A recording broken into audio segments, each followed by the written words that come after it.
What's up, Duke fans, and welcome to another episode of the Duke Blue Central podcast, long-awaited episode. Tell you, it has just been a crazy holiday season, a Christmas season, New Year's season for me. Been tough to find time to sit down and record a podcast, even after an epic Baylor win, best win of the season for our Duke Blue Devils. But nevertheless, we're back at you again now with another episode. And this one's kind of going to be a more general, maybe not a specific game breakdown episode. I'm actually recording this just a couple hours before Duke takes on Syracuse, I guess, in its official ACC opener after the first ACC game of the season, which, of course, was our loss to Georgia Tech. Just recording this a few hours before that. Plan to also record an episode right after that game, so your inbox should be popping up with a couple of new episodes to kind of make up for lost time in which I wasn't able to record. But what I wanted to do here is kind of just do maybe a little bit of a non-conference checkup on the Duke Blue Devils and also some of the the rest of the ACC teams in the conference. Just kind of a checkup as we enter a full-fledged ACC season. How is each team doing? Are they impressing based on preseason rankings?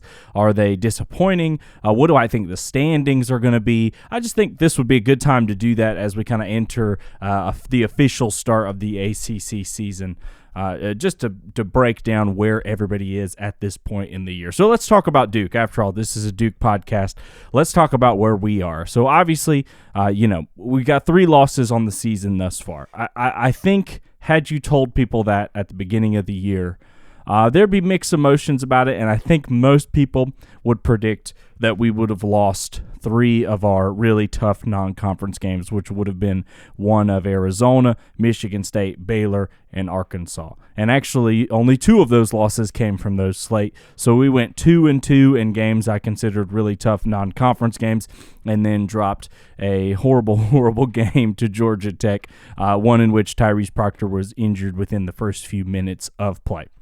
So let's talk about Duke's season to this point.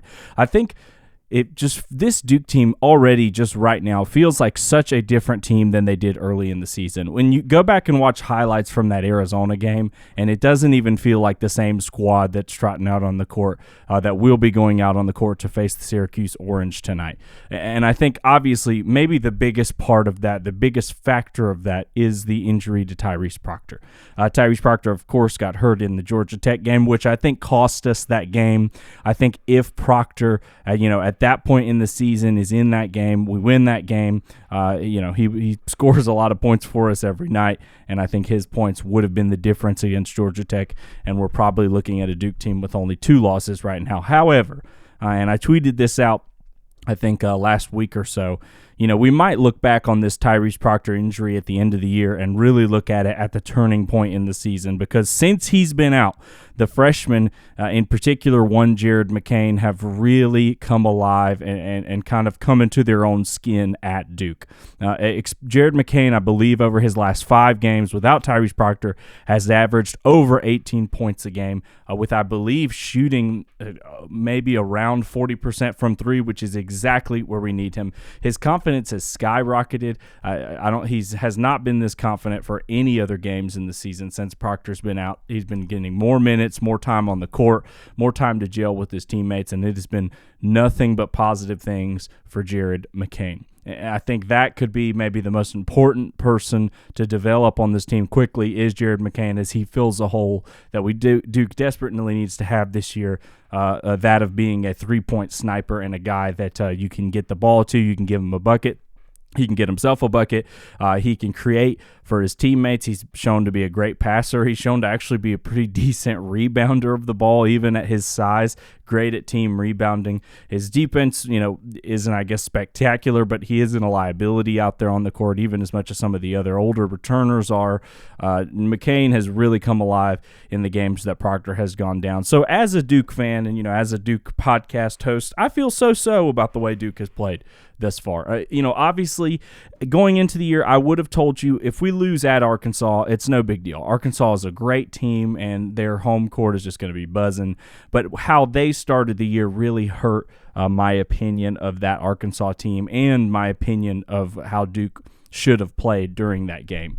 They just lost to North Carolina the previous game before, and had not played well to start the year. I think they lost to UNC Greensboro at home at Bud Walton Arena, and Duke was not able to pick up a win there.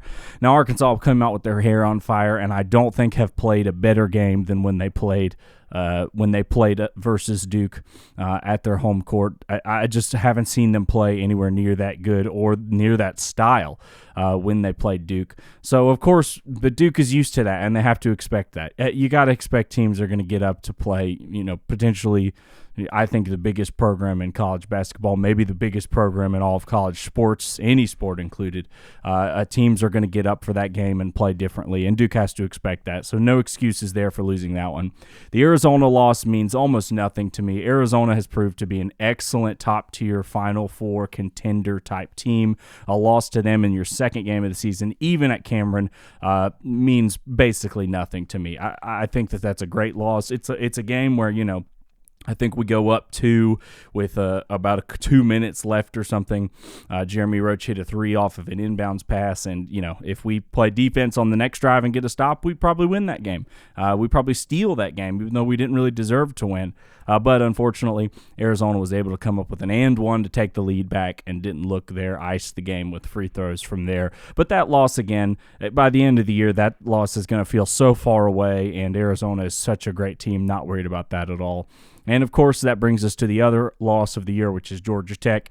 Once again, already broke that down, kind of. A Proctor going down, I think, loses us that game. But obviously a bad, bad loss that I think kind of will only continue to look worse. I don't know how confident I feel in Georgia Tech for the rest of the year. As we kind of later in this episode, I'm actually going to be breaking down all of my new rankings predictions for every ACC team, where I think they stand in kind of power rankings and where I think they're going to finish. So we'll go into Georgia Tech a little bit later, but I just don't think that loss is going to end up being a great loss, and it could really hurt Duke when it comes to seeding. However, with all the benefit that it's given to our young guys, in particular Jared McCain, we might look at that loss as a blessing in disguise at the end of the year. So that might be it as for now on my Duke breakdown of how we can feel. I would say I feel so-so about the year so far. I feel a lot more confident now than I did after our loss to Arkansas and Georgia Tech. Obviously, I think that we've showed up. Baylor was our biggest game of the year. We did a lot of the things that I said we needed to do. We shot the ball from 3 better in a big game. Finally in this season, Duke shoots the 3-ball well against a good opponent. But honestly, a ton of that was from Jared McCain. I think he made 4 threes in that game. And to win that caliber game without Tyrese Proctor just proves the ceiling of this team and how good they are. So I think that was the best game of the year. I feel great about that. But obviously, with the losses earlier in the season, I do think that limits our seeding. I still think Duke is probably ruled out of a 1 or maybe even a 2 seed, just with how everything else is going to shake out in the ACC, and some teams I think we may drop games to. I think we've probably, in all likelihood, already ruled ourselves out of a 1 seed. Trying not to be too negative about that. I think Duke can still go on very much and win the national title with not getting a 1 seed, but it obviously makes things easier. But yeah, so that's kind of all my breakdown on where Duke stands at this point in the season. We'll talk about them a little bit. We'll talk about us a little bit more later. But right now, I kind of want to get into kind of my whole rankings and predictions for the rest of the ACC. I actually got a chance to make a guest appearance on a friend's podcast of mine. Go follow him at the Clemson Tiger Wire. If you are a Clemson basketball fan, however few of you they may be. I don't know how many huge Clemson basketball fans there are out there, but they're building an exciting program there, I think. And if you're a big fan of them, shout out to him. You can go follow him on Twitter, listen to his podcast, wherever you search that up. But I had a chance to appear on his podcast. He's obviously a Clemson fan, and one of our mutual friends, one of his friends, is a big NC State fan. So we kind of went through our rankings of the ACC and where we see each team. So I just kind of want to, after researching for that episode, I kind of want to bring my thoughts to you guys of where I think the rest of the ACC stands. So I'm going to go. I think I'm just going to go bottom up on where I think these teams are going to finish from last all the way up to first in the regular season. And this might also this is going to correlate too with how good they think, how good I think they are. This is kind of like my power rankings for each team, which is also just the exact order I think they're going to finish. I'm not going to rank a team. I'm not going to rank these team 15 through 1 and then have them all sliding around based off where they're going to finish. This is how good I think each team is, and this is how I think they're going to finish. So I want to kind of do that, and then I made even at the end of the episode, we did some predictions on the episode as well of who I think as of right now is up for Coach of the Year, Player of the Year, Freshman of the Year, regular season champs, and ACC tournament champs. Might do that at the end of the episode as well, so stick around for that. But let's break down our rankings. So I'm just going to go bottom up, 15 up for the ACC. This is going to be different than my preseason rankings. This is updated as what I've seen from the teams so far, where I think they're going to finish. So last place, to nobody's surprise, is going to be Louisville. I think it is incredible to watch sometimes how bad Louisville is. And I told them this on the episode too. My biggest thing with Louisville is how far they've fallen in just a few short years. I mean, this was a caliber program that was expected to finish top 3 or top 5 in the ACC every season, when the ACC was by far the best conference in college basketball, and they even were contending for national titles, won a national championship, I think in 2014 is the year with Rick Pitino, and now they are just a bottom-of-the-barrel program that can't win, can't keep players on the team from transferring, can't get big recruits. The coaching situation is a disaster. Shout out Nolan Smith. Probably time to go somewhere else. I wish the best for Nolan wherever he may go, even if that is to stay at Louisville. But just Louisville, that program is just such a mess right now. It's hard for me to describe how disappointing they have been for not only the ACC but all of college basketball. The game is better when teams like that are good, when big historic basketball programs is good. So in a weird way, I'm rooting for Louisville to get back, even though I've never rooted for them in the past. Of course, never root for them to do anything against Duke. But it is truly remarkable how bad Louisville has been this season and last season. They've lost some truly embarrassing games this year. None of their stats stand out as something really positive to build on, and they are going to finish last, I think, this season in the ACC. Second to last, I believe this is 14th, I've got Notre Dame. Notre Dame, even with the surprising win against Virginia, I don't think is a great program. I just think that speaks to more how disappointing Virginia is going to be this year. As I have them a lot lower than I did in my preseason rankings, even though I didn't fill out full preseason. I think I just did top 5. I had them in there. Spoiler alert: they're not going to be in my top 5 anymore for finishing in the regular season. In the ACC. But back to Notre Dame, I just don't see anything spectacular from them. And one thing you'll notice with a lot of these bottom-tier teams, and it separates for me bottom-tier teams from top-tier teams, is the lack of a true star. I think having a true star, even if it's just one player, really separates you from other teams in the league that don't have that guy that can just get a bucket at any time at will, or don't have that guy where, if you throw it to him in this spot, something good is going to happen. I think most of these bottom tier teams just don't have that, and I think that's with Notre Dame. If you look at their stats provided by ACC Network, they're actually, I believe, the third best defensive team in the ACC. So really good defensive team, but they are dead last in offense, I think, by a pretty wide margin. And in a time of basketball where scoring is primarily going to win games, especially in big situations such as tournaments and things like that. Not that I think they're even going to be close to sniffing the tournament. That is what wins you games, is offense. I've seen too many great, quote-unquote, great defensive teams stink because they can't figure out a way to put the ball in the basket. And at the end of the day, that's what wins you games, is the final score on the scoreboard.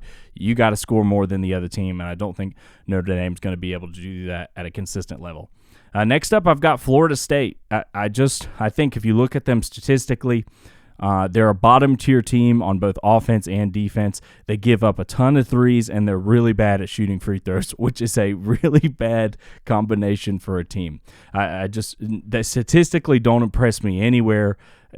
Just the danger level of them letting teams shoot open threes is not good for winning any amount of games, and I don't think that they have a guy that really impresses me as a quote-unquote star player. That's all I got for them. Some of these teams are going to be quicker than others. I don't have a ton to say on every single team. As we get closer to the top, I think I can say more on each, but some of these bottom-tier teams I'm just going to go through quick. Next up, I've got Virginia Tech. Virginia Tech, I think if any of these bottom-tier teams are going to surprise me and move up in the ACC rankings, I think it'll be Virginia Tech because they have great defense, and as opposed to Notre Dame, they don't just have bottom-of-the-barrel offense. I think they might even be top 10 in offense, maybe like number 9 statistically, but they still have one of the top 5 defenses. But their offense isn't so atrocious that they're not going to be able to score at all. So I think Tech has that going for them. They're kind of maybe the team at the bottom that has the most potential. And another thing I give for Tech that I can't say about nearly all of these bottom-tier schools is that I really believe that Castle, where they play, their home court advantage is almost as good as anybody's. I've been personally in that arena several times for some games, and it gets absolutely nuts in there. And I know with them not being that great, that could affect their students and affect their crowd, how many people are showing up at games. But, man, Tech's arena is very loud, really tough place to play. I'm sure if you've been a Duke fan for any amount of years, you remember we had a losing streak at that stadium for several years in a row. Even the likes of, Team Grayson Allen, Marvin Bagley's team lost. R.J. Barrett, no, that was without Zion, but R.J. Barrett and his team, that Duke team lost to Virginia Tech there. A lot of really great Duke teams have fallen to Virginia Tech teams that have not been nearly as talented because I think in part of how crazy that arena gets. So I think they have the potential to, surprise, upset a team like Miami or something at Castle. I don't even know if Miami plays at Virginia Tech this year, but I think their home court gives them an advantage where they could potentially pull some upsets on some big teams. Next up, I have Boston College. This is the team I have the least amount to say about. If you look at them statistically, they are just middle of the road in every category. Don't have a true star. This is where I see them finishing. Don't have much to say about Boston College. Next up, I have Syracuse, who hopefully this doesn't bite me in the butt. We play Syracuse just in a couple of hours here. But here's what I think separates Syracuse. I do think after Boston College, I draw a little bit of a line from, Boston College and below. So Boston College, Virginia Tech, Florida State, Notre Dame, Louisville, I think is kind of the bottom tier teams in the ACC. I would say these next couple of teams are maybe the middle tier teams, kind of a step up. And I think a big part of that is because some of these teams actually have a star. And I think Syracuse has that star with Judah Mintz. I think he is a great player. I think he, more than any of the other teams on the lower on the list, is a guy that you can get the ball to in certain spots, and good things are always going to happen. I actually like the way they've played defensively. It's interesting to not see them play zone. If I was a Syracuse fan, I'd actually be pretty optimistic about the future. I think for a team that is coming off losing a coach like Jim Boeheim, I've been encouraged by what I've seen by Syracuse, and I'm not too worried about them for the future, although this year I just don't think they have the talent to get a lot of stuff done, even though they have that one star. So that's where I see Syracuse finishing. Right above them, I've got Georgia Tech, and I'll admit that a lot of other lists have Georgia Tech lower than this. I am going to give them the slight edge, maybe a homer pick, because they were able to beat Duke at home. And I think part of that is because the biggest thing that stands out for Georgia Tech is their rebounding. They're one of the best rebounding teams in the ACC. I think maybe top 3 even. That is about where all of their great stats stop. They're kind of middle of the road on everything else. But a great rebounding team can give team fits. They gave Duke fits when Duke could not rebound the ball very well against Georgia Tech. And I think when you rebound effectively like them, if you have a good shooting night, they have the potential where they can beat anybody. They did it to us. Even though we didn't have Proctor, there's still a ton of talent on this Duke roster, and because they were able to effectively rebound the ball, they were able to beat a team like Duke, and I think we're potentially not the last team they're going to beat like that. So that's where I have Georgia Tech right here in the middle tier of ACC teams. Next up, I've got Pitt, coached by beloved Duke alum, Duke legend Jeff Capel. Pitt takes on Carolina tonight also, right before the Duke game at 8 o'clock, so we'll be rooting for Pitt today. But Pitt, I really like Coach Capel and kind of the culture that he's building there, and I trust their ability to win big games. And when I was deciding where to put Pitt, I had a lot of debate. I knew they were going to be kind of a middle-of-the-road ACC team, but I didn't know whether to put them kind of below some of these Syracuse, Georgia Tech teams or put them above. And I think what made me determine that I could rank them above some of these other teams is that I trust Pitt's ability to win big games more than I do any team below them. Just with the combination of coaching and talent that they have, how surprised are you if they upset Carolina today or if they beat a team like a Duke, like a Miami, one of these better teams in the ACC? I don't think it's as surprising with a Pitt team, just with the level of play that they have and the level of coaching that they have. I just trust them in big games. They might drop a few silly ones. They've already dropped some big ones here early in the season, but I think they'll show up against big competition and will pull off some upsets this year, similar to how they did last year.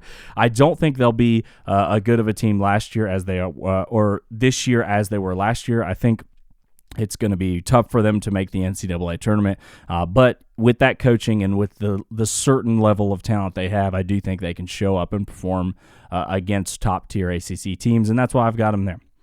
Next team up on my list is NC State. NC State, we're still in the middle of the road here. I think I've got NC State and one other team that I consider kind of mid-tier ACC schools. The good thing about NC State, they have a wacky roster this year, and I learned a lot from talking to my friend on the Tiger Wire podcast I was able to be a guest of. But they're an interesting team because they're almost comprised fully of old transfers, and you can kind of tell. They're old players because they really don't turn the ball over, and I think is the reason that they've been able to have the success they've had is because they don't play stupid. They're not. I don't think they're a team that is going to lose to like a bottom of the barrel ACC team on most nights because of the disciplined nature of their play. Now, another part of that is I don't think they have a true star, and I think most NC State fans would agree with me there. NC State has seemed to be a team that will have one or two really, really great players. Last year, of course, it was Tre'Quavion Smith and Harold Joyner. They don't have anyone like that on the team this year, and I think that's what hurts them. But I think they are old and experienced enough that they're not going to drop enough stupid games because they don't turn the ball over, because they pass the ball well, because they have good inside presence with some of their guys and even some of their guys coming off the bench. I don't think they'll drop enough stupid games to be any lower than this, but I don't think they have enough star power or scoring power to be higher than this, so that's where I've got them. Right above them, I think this is seventh place in the ACC. This is going to be kind of my last what I consider mid-tier teams. After this, I consider these guys to be what I would think to be the upper echelon of the ACC. The last team here is surprising, but it's Virginia. I think Virginia is the best of the middle-of-the-road teams in the ACC this year. They have, other than playing slow, they have been about as opposite Virginia as you could think they'd be. Some stats here. It might be shocking. They are the worst shooting free throw team in the ACC. They shoot 64% as a team, last place in the ACC. They're also last in rebounding. So that is two, I would consider, pretty critical categories that they are last place in, and especially for a team like Virginia, which we all know the style of play that they play. Really slow, minimize possessions, minimize early shots, use up all the shot clock. For a team that plays like that, where every possession is so vital to the success of, in particular, their offense, shooting 64% at the line and coming in last place in the league in rebounding is a recipe for disaster. They got destroyed by Notre Dame. And me putting them this high might even be a little bit of a just disbelief that they're going to finish any lower than this with the great coach that they have in Tony Bennett, who I do think is a good coach. But they just do not have the talent and the players this year to play true Virginia basketball. Reese Beekman is a great player. I have nothing but respect for him. He's actually, I think, leading one of the leaders in the league in assists right now, averaging, I think, over 5 assists per game at his size and type of player he is. Great. But we knew he didn't have kind of the scoring prowess, more of a defensive guy, which is great, but you need to have a scorers on the team to win games. And they are not set up to play their typical Virginia basketball this year, and I think it's going to show. I think they're going to lose some ugly games. I mean, they just lost to Notre Dame. That's about as ugly as they come, but I really don't see them competing with any of these top-tier teams. So let's move it on.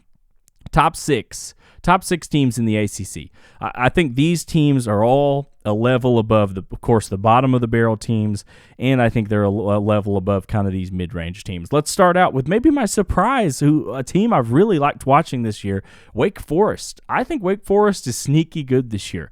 I think they have 2 awesome guards, in particular Salas. I believe that's how you say his name, Salas. I think he could be a potential candidate for ACC Player of the Year.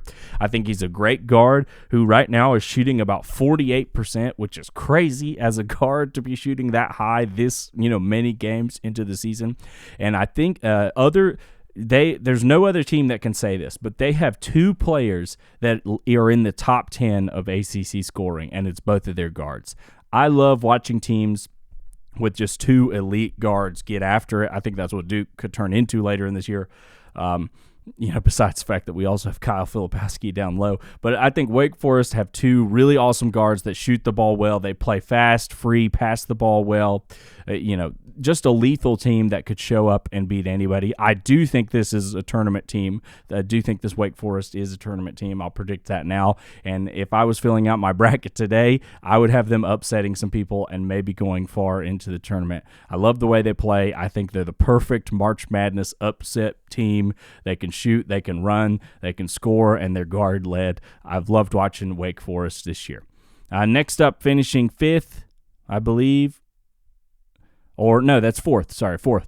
I've got Miami. This is typical Miami. I don't have too much to say about Miami. Jimmy Larinaga, awesome coach. I love playing Miami every year. I think they stretch Duke every time they play them, especially last year when they destroyed us at Miami. But this is typical Miami plus North Chatham-Mere. They run really. They play really fast. Best offense in the ACC, I think. Shoot a ton of threes, make a ton of threes. The difference with them this year is that I'd say their best player is a center. Typically not the deal with most Miami teams, and I think having that good of a big man could be huge for them later in the year. Watch out for Miami. We know who they are. We know their identity. We know they're going to be good. I think this is going to be – they're going for 3 straight years, reaching an Elite Eight. Miami is going to win a national title one of these years. I don't think that's totally out of the question, even for them this year. I think Miami is a great team, and they can surprise people. All right, we're moving to the top 3. These are big teams. Finishing 3rd, I've got Clemson. Clemson, surprise – not really surprised if you look at preseason rankings from a lot of people in the know, but Clemson is a great all-around team, and I think what separates the top 3 teams from even the teams below, including Miami, I think is that Clemson has multiple stars on their team. I would consider Hall and Girard 2 stars of the ACC, and I think that as Girard kind of even gets more in that system, I think he hasn't even fully mended into the team. And I think once he does, Clemson will be even better than where they are. And I think, they have more stars than any of the team below them have, I would argue. And I think they're a great all-around team. I think they're pretty well coached.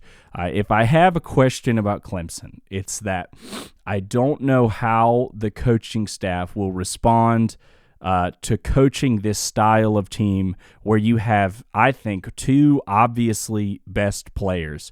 And at the end of game, when the going gets tough and you're down by 2 and you maybe want to get a 3, maybe want to get a 2,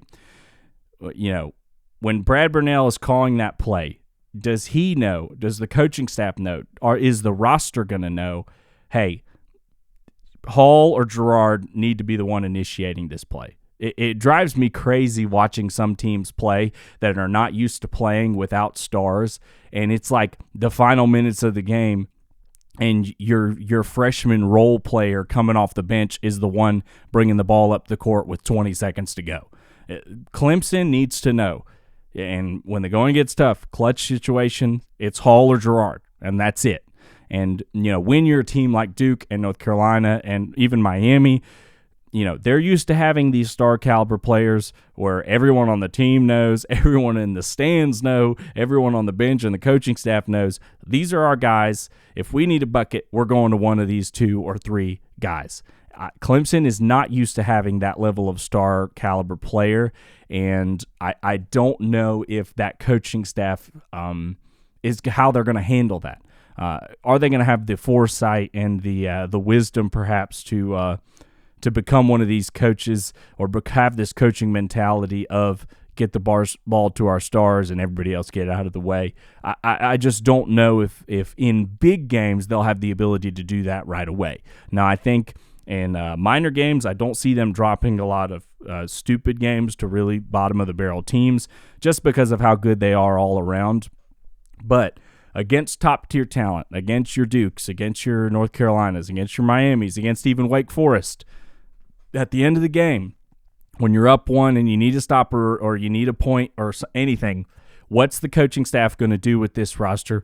They've already had some losses this year where the one in Memphis comes to mind where, when they needed a bucket, Hall or Gerard doesn't touch the ball on the offense. And that's just inexcusable. That kind of stuff can't happen for Clemson. And if it does happen a bunch, they're going to lose a lot of these big games. But I think if they can get that under control, they have one of the best teams in the ACC and could easily walk out and win the thing. I think any of these top 3 or 4 teams could win the ACC regular season. Wouldn't be surprised at all if Clemson shows up and does that. Coming in second, I've got North Carolina.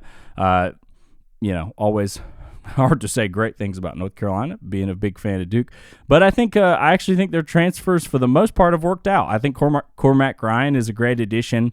I think Elliot Cadeau got so much hype in the preseason, and I don't think enough people realized what type of player he was and what type of player he wasn't. He's not going to be this guy that scores 12 a night or 15, 16 a night, which I think is what a lot of people were expecting. I think he's an assist guy. He's shown the ability to be a great playmaker. My question for them is that really what they need this year?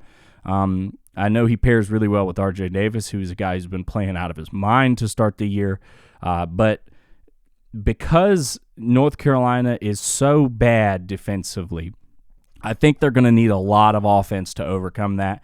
And I wonder if when Cadeau is getting the majority of minutes at that 1 point guard role, are they going to have the scoring with just Bacot and Davis taking the vast majority of the shots?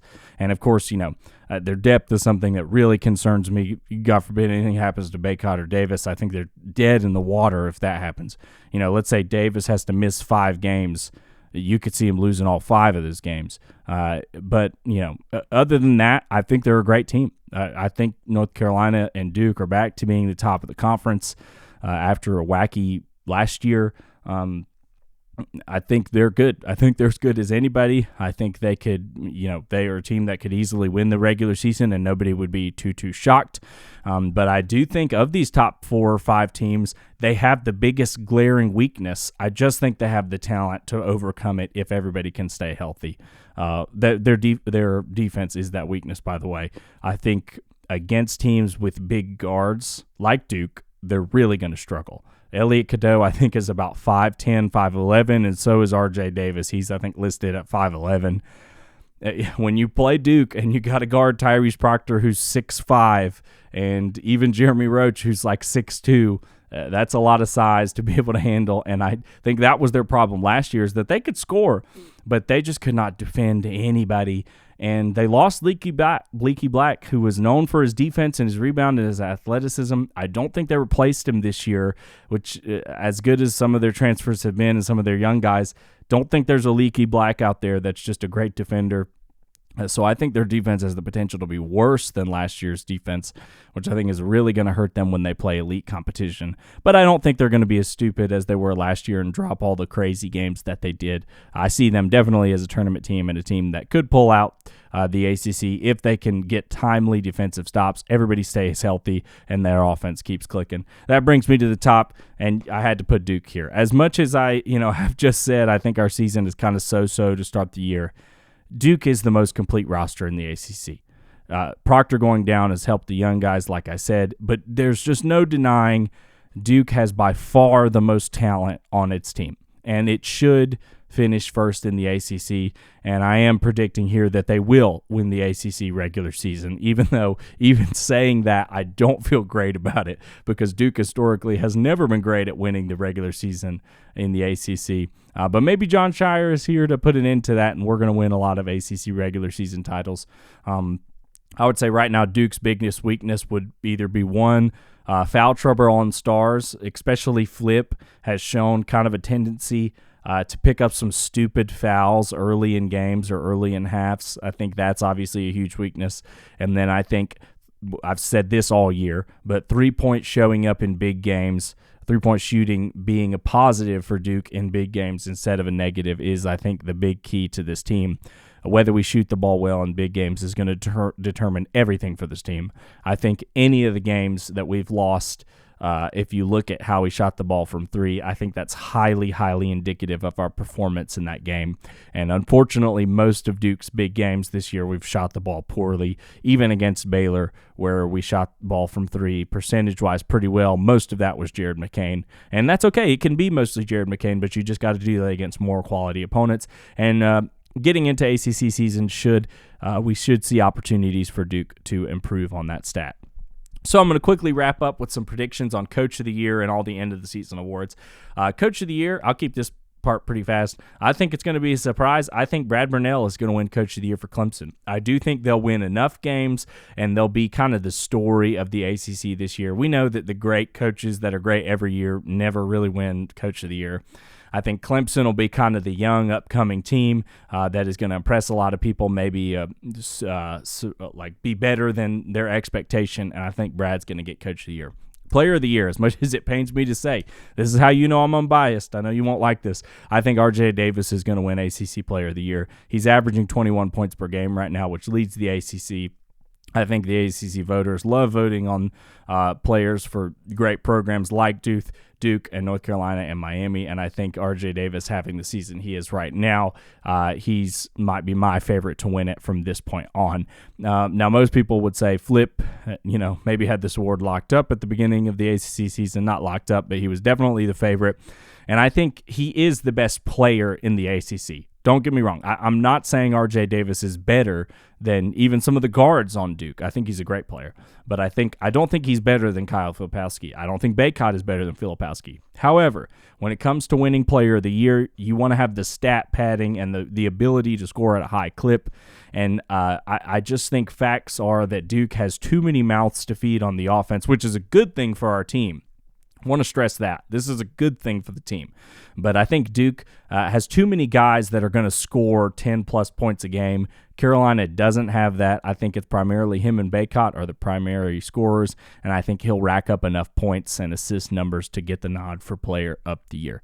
Regular season champs, I already said. I'll go ahead and predict Duke, even though I don't feel great about it, but I do feel better about where we're headed as a team. And this is a big surprise. ACC tournament champs, this is kind of a fun prediction. You never know what the seeding is going to be, injuries, but I'll throw it out there. I'm going to throw out that Wake Forest is going to win the ACC tournament. I think they have the two guards to do it.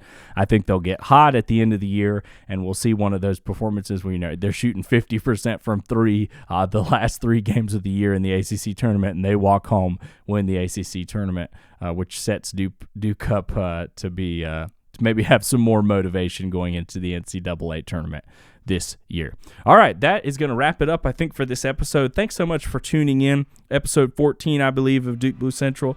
Thank you for your support. If you want to support the show, you can leave a rating wherever you're listening. Share it with any of your Duke fan friends. You can also follow me on Twitter over at Duke Blue Central. I'll be coming at you soon. I'm recording another episode as soon as Duke plays Syracuse, so hopefully that episode will be in your inbox very shortly. But it's been great talking to you. Last but not least, go Blue Devils.